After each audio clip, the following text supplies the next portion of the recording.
Bom dia, meu nome é Cecília Cavalcante e eu vou falar para vocês sobre as síndromes neuro-oculocutâneas, também chamadas de facomatoses.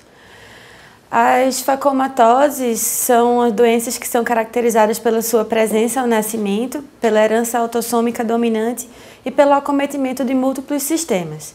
Elas são caracterizadas pelo surgimento de amartomas, que são tumores de tecidos que surgem normalmente naquela mesma região. Esses pacientes têm uma maior predisposição ao desenvolvimento de câncer e têm uma redução da expectativa de vida. A neurofibromatose ela é classificada em neurofibromatose tipo 1, tipo 2, meningiomatose múltipla, schwannomatose espinhal e a neurofibromatose segmentar. Ela é uma doença autossômica dominante e ocorre por mutação no gene NF1, que é localizado no cromossomo 17. O gene F1, quando ele é inativado, ele é limitado às células de Schwann, que causam a produção desses tumores também chamados de neurofibromas.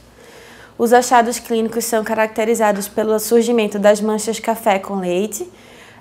Quando elas são presentes em mais de 6, elas são características da doença. E normalmente elas são placas hipermelanóticas, planas, localizadas na pele e também na região axilar. Ela é uma das características mais frequentes. Os neurofibromas, que são os achados clínicos típicos da doença, eles geralmente são múltiplos e se desenvolvem no final da primeira década de vida. Eles são tumores localizados na face, mãos e troncos e podem ser classificados em cutâneos, subcutâneos, plexiforme nodular e plexiforme difuso. Os nódulos de Lisch também são achados clínicos dessa síndrome e eles são múltiplos nódulos amarronzados que também são classificados como amartomas, que são localizados na superfície anterior da íris. Normalmente eles aumentam com o avançar da idade do paciente. Os achados clínicos também típicos envolvem o surgimento do glioma do nervo óptico, que é uma lesão que acomete o nervo, que pode ser uni ou bilateral, e quanto mais posterior na via óptica, tem uma tendência a ter uma variante mais agressiva. O paciente pode ter perda visual e também proptose. Outros achados também envolvem o crescimento anormal dos ossos. Os pacientes podem desenvolver deformidades ósseas, como a escoliose e arqueamento dos membros inferiores. Eles podem ter baixa estatura e um crescimento anormal do crânio devido ao aumento do volume cerebral. Os achados clínicos oculares eles podem envolver as pálpebras com surgimento de neurofibromas ou até as manchas café com leite. Podem existir neurofibromas conjuntivais. Podem também ter lesões como nervos proeminentes na córnea e embrião-tóxon posterior. Pode ter glaucoma congênito. Na úvea podem se desenvolver os nódulos de Lisch, amartoma de coroide e também névos de coroide. E no nervo óptico podemos observar o astrocitoma pilocítico e drusas do nervo óptico. O diagnóstico é baseado em critérios. Os pacientes devem ter mais do que 2 critérios. E eles são caracterizados pela presença das manchas café com leite, no número de 6 ou mais, na presença dos neurofibromas, dos nódulos de Lisch, das sardas axilares, também das lesões ósseas do glioma de nervo óptico e também a presença de um familiar de primeiro grau com a doença.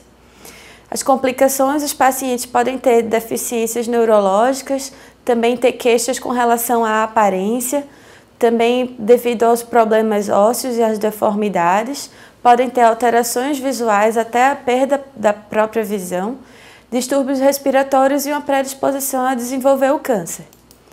O tratamento geralmente deve ser feito com aconselhamento genético, pois a doença não tem cura, e a gente tem que priorizar um crescimento e desenvolvimento saudável para essas crianças. Devemos tentar controlar e evitar as complicações e em casos de lesões muito grandes que causem compressão dos nervos, pode ser realizada a cirurgia. As lesões malignas podem ser excisadas e também pode ser necessário quimioterapia e radioterapia para as mesmas. Vou falar um pouco sobre a neurofibromatose tipo 2. Elas são caracterizadas por acometimento maior do sistema nervoso central e as lesões características são os schwannomas. É uma doença também autossômica dominante, que é causada por uma mutação no gene NF2, que está localizado no cromossomo 22. Os achados clínicos característicos são a presença do schwannoma vestibular. Quando ele é localizado bilateralmente, ele é diagnóstico da doença. Os pacientes podem apresentar surdez, zumbido e além disso, pode apresentar convulsões, vertigem e dormência. Acontece geralmente antes dos 25 anos de idade. Os achados oculares envolvem a apresentação de catarata subcapsular posterior, assim como o amartoma combinado de retina e do epitélio pigmentado da retina. Esses pacientes normalmente são assintomáticos.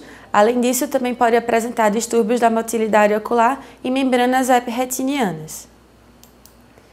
O diagnóstico também é baseado na presença de critérios como história familiar e a presença do schwannoma vestibular, bilateral ou não, e além disso também a presença de meningioma, glioma ou schwannoma e opacidades lenticulares posteriores. De complicações, o paciente pode ter a perda auditiva total ou parcial, além de dano no nervo facial, alterações visuais, dormências de extremidades e pode apresentar schwannomas de pele causando alterações na aparência. O tratamento dos schwannomas vestibulares pode ser feito por observação ou os pacientes que tiverem muitas queixas podem ser realizados com radioterapia estereotáxica ou até ressecção cirúrgica.